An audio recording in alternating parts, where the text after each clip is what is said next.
এসেছে শীতকাল, নানান রঙের সবজি যা কিনা আমাদের সবার খুবই পছন্দ। কিন্তু এই সবজি কি আমরা সবাই গ্রহণ করতে পারি? প্রথমত যাদের হাইপোথাইরয়েডিজম রয়েছে, অর্থাৎ যাদের হাইপোথাইরয়েডিজম রয়েছে তারা এই ফুলকপি, বাঁধাকপি, মূলা এই খাবারগুলো একেবারেই অ্যাভয়েড করুন। এরপরে যদি খেতেই হয় তবে রান্না করে গ্রহণ করুন, কাঁচা অবস্থায় নয়।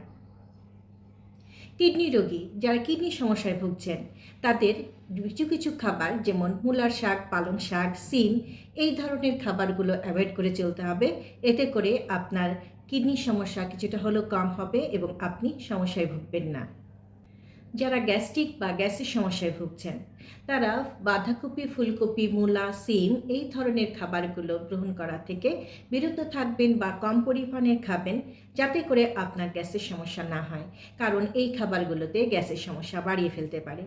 ডায়াবেটিক্স রোগী অবশ্যই বিট, মিষ্টি মিষ্টি আলু এবং গাজর এগুলো খাবার সময় কিছুটা খেয়াল করবেন, কারণ এগুলোতে আপনার গ্লুকোজ লেভেল বাড়িয়ে দিয়ে আপনার ডায়াবেটিক্সের সমস্যা হতে পারে।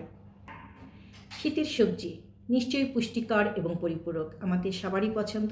তবে নিজের শরীরের চাহিদা অনুযায়ী, অর্থাৎ আপনি যদি কোনো রোগী হয়ে থাকেন তবে অবশ্যই আপনার রোগ অনুযায়ী আপনি এই সবজিগুলো নিতে পারেন বা গ্রহণ করতে পারেন, কারণ শীতের সবজি সবার জন্য যে উপযোগী হবে তা কিন্তু নয়। এটি অনেক মজাদার, পরিপূরক এবং পুষ্টিকর রং বেরঙের সবজি। এই সবজি সত্যি খুবই আকর্ষণীয়। এরকম আরও কিছু স্বাস্থ্য টিপ পেতে আপনি যোগাযোগ করুন ডায়েটিশিয়ান আমিনা হাশমি। আপনি আপনাদের পাশেই রয়েছি। ভালো থাকবেন। ধন্যবাদ।